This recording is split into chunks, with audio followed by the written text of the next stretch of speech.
So next one, Sergei Zhuravlev, come here, please.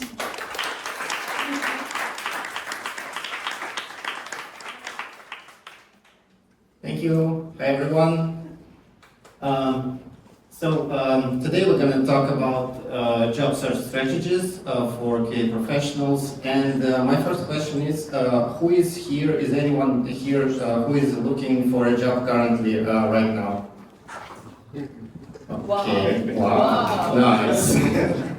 Okay, and please raise your hands, those who have 10 or more years of experience in QA. Wow. Wow. Nice. All right. So let me introduce myself. My name is Sergei. I have 17 plus years of experience in quality assurance. I've made a path from junior QA to the head of QA department. I've worked in lots of companies. You can see them here. And I'm also currently looking for a job. So, as some people say, when you want to understand something, start a blog on it, or in my case, have a speech on it. So, what's on our plate for today, what we're going to talk about? So, first we'll discuss key challenges in the QA job market, what you can face while you're searching for a job. How to prepare for a job search, what can you do before you start searching? Sorry. Sudo.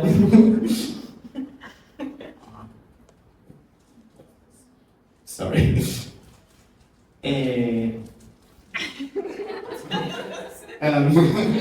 Oh, yeah. Then we'll discuss effective job search strategies. We'll discuss a few of them, and we'll understand how to combine several strategies. And what to do when you're like overqualified, what challenges can you face when you have 10 plus years of experience. And we'll have some conclusion and questions and answers sessions. I will try to answer your questions. Okay, so let's move on. First thing to discuss is key challenges. The main challenge that is automation is everywhere, like literally.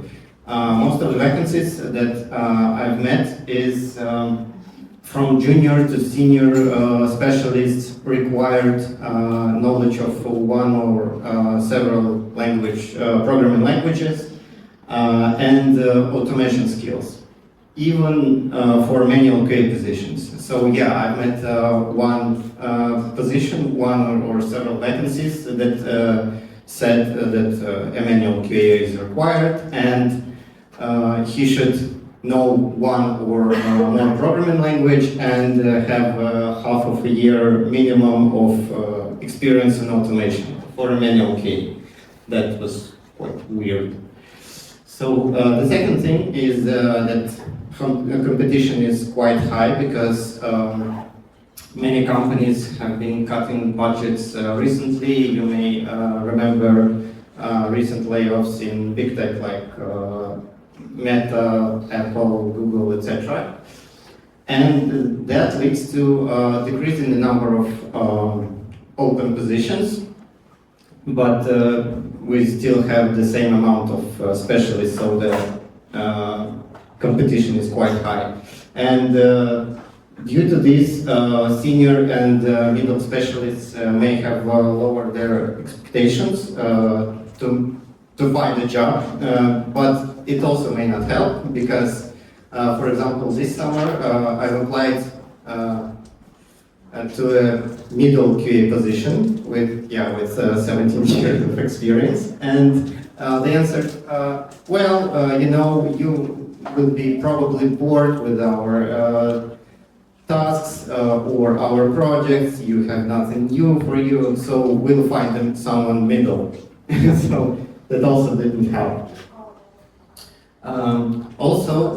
Starting from, maybe from COVID, period from 2020, remote work is also became available for everyone. And on one hand, it expands your search area. You can apply to any country, whatever.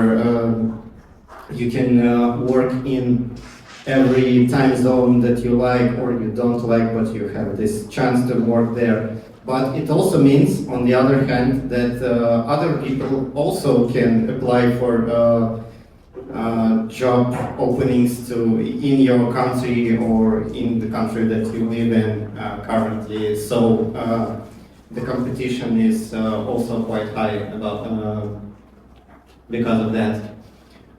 Also, flexibility is quite important because employers are looking for someone who are quite flexible, and they're looking for candidates who can easily adapt to new tools and new technologies.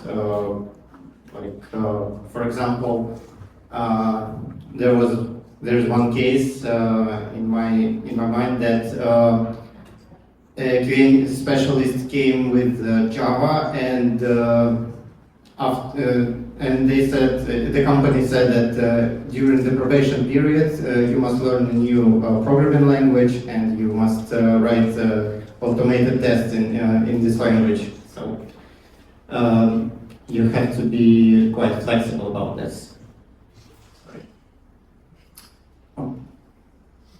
Yeah. And for experienced candidates, it's also quite challenging to find a job because, yeah, you have lots of experience, but employer can think that most of your experience is outdated. For example, you can cut my resume twice, and the first part will be like outdated.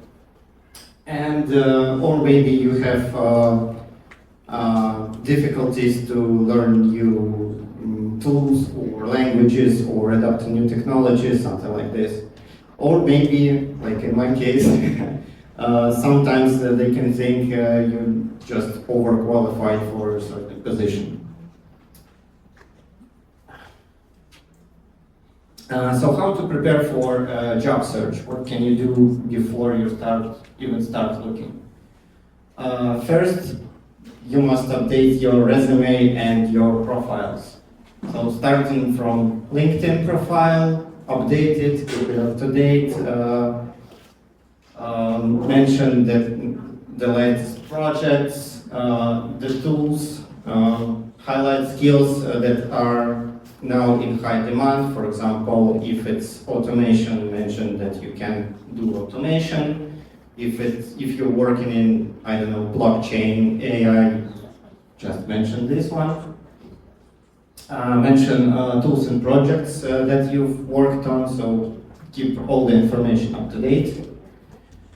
Share your achievements and new skills that you've gained recently. For example, you've learned some new programming language, so update it in your profile. Also, you can ask your ex-colleagues and managers to write recommendations for you.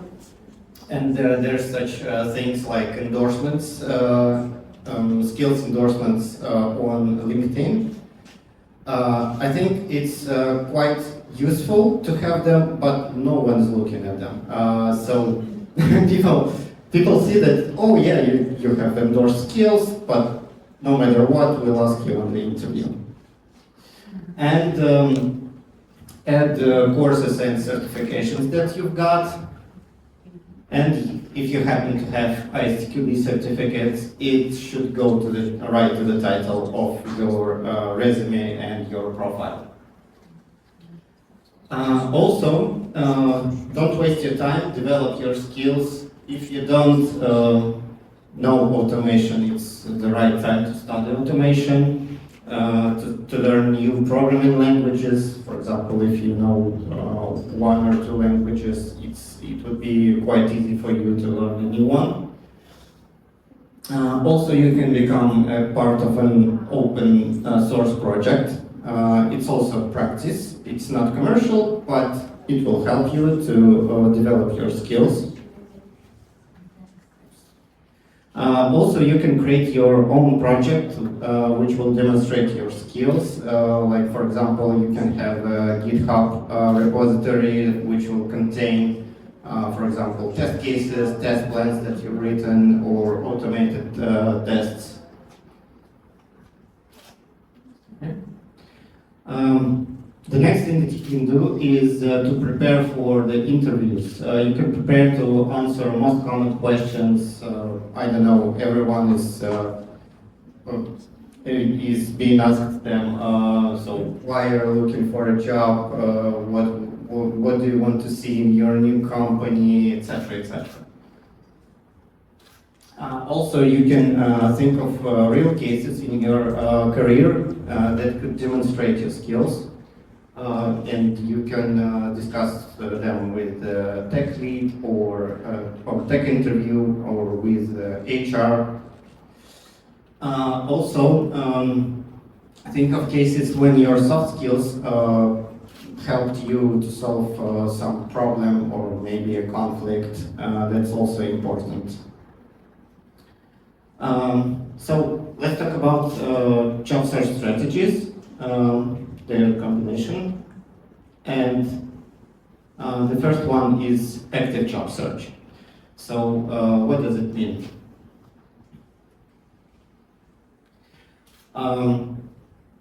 Use LinkedIn and other professional social networks to find a job. There are many vacancies, there are posts, any discussions will do. Participate in professional communities, forums, meetups, like we have today. Also, you can work with recruiters and staffing agencies. They can really help you to find a job, so they know many sources where they can upload your resume, I don't know, or provide your contacts, etc., etc. Also, it's good to create a cover letter, and you have an advantage over those candidates who doesn't have it. The second strategy is a passive job search. So what you can do, you can set up alerts on professional platforms and job search websites, so you'll just receive notifications and you will look for the vacancies that come to your, I don't know, email or push notifications. Also, you can subscribe to job channels on Telegram. There are like a lot of them. You can use keywords in your LinkedIn profile, so it's no secret that HRs and recruiters are searching for right candidates with keywords. So be sure that you use these keywords in your LinkedIn profile. That could be some tool or some programming language or your desired position or maybe ISTQB.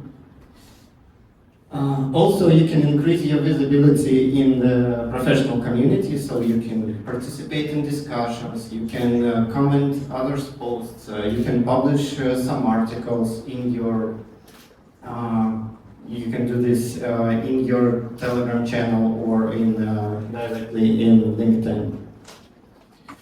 So the next best thing, I think, is networking. So for that, you must attend many online and offline events. As I said, conferences, webinars, meetups. And also keep in touch with your former colleagues and managers. That's also can be useful because they can migrate to another company that is searching for a specialist like you, and they will be glad to work with you again. So just keep in touch with them. And so, what to do when you're like overqualified? I don't think there's such thing as overqualified, but anyway. So the first and the main, make your huge experience your advantage. So for any employer, time equals money. And onboarding can be a long and an expensive process. So explain how your big, enormous experience can let you dive into a new project faster and deeper than other candidates. So you could make useful contributions starting from day one. Also, show your genuine interest in the job. Explain why this specific role aligns with your career path right now. Maybe you want to change something and this somehow aligns to your career. But don't fake the interest, they will recognize it at once. Be open to new challenges, express your readiness to learn new tools, new areas, etc. AI, blockchain, as we heard today. So be ready. Also, it's good not only for overqualified professionals, but for anyone. Prepare a good self-presentation. Focus on your skills and experiences that are most relevant for the current position, and explain how your background will help the employer.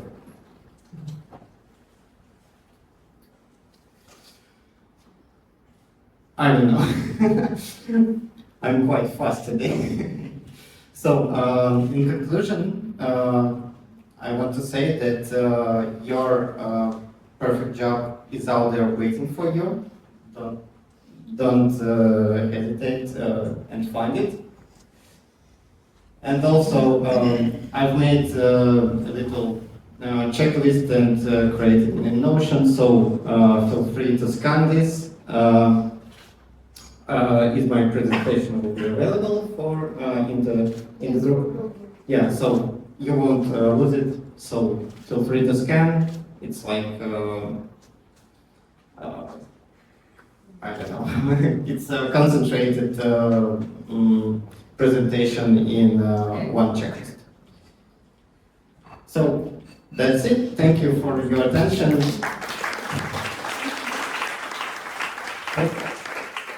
Let's move on to the questions.